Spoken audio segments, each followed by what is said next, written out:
Sous une chaleur de plomb, les touristes se succèdent toute la journée pour se recueillir sur la tombe de Brigitte Bardot.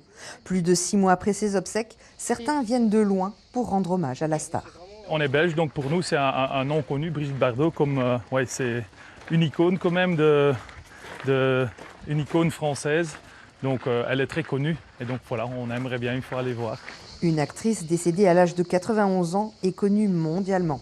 Ah, bébé is Saint-Tropez. Bébé, c'est Saint-Tropez. Elle repose ici. Tout le monde parle d'elle. Tout le monde sait qu'elle incarne Saint-Tropez.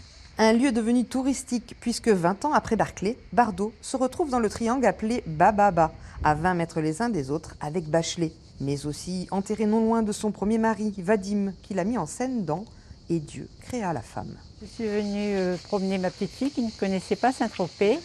On est de Toulon, mais donc on est venu voir la tombe de Brigitte Bardot parce qu'elle protégeait les animaux et ça rappelle mon enfance aussi.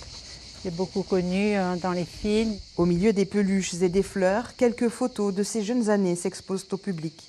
Mais les présents, déposés en nombre, débordent sur les tombes voisines. Une situation un peu envahissante, tout comme la surfréquentation qui compromet la sérénité des lieux, selon certains riverains.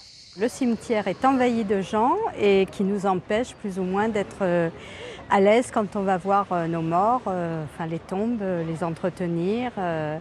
Et du coup, c'est assez embêtant pour les Tropéziens. Mais une idole qui continue de faire vivre la ville après son décès, qui continue de faire rêver et qui s'affiche encore dans différents lieux de Saint-Tropez jusqu'au bout des quais.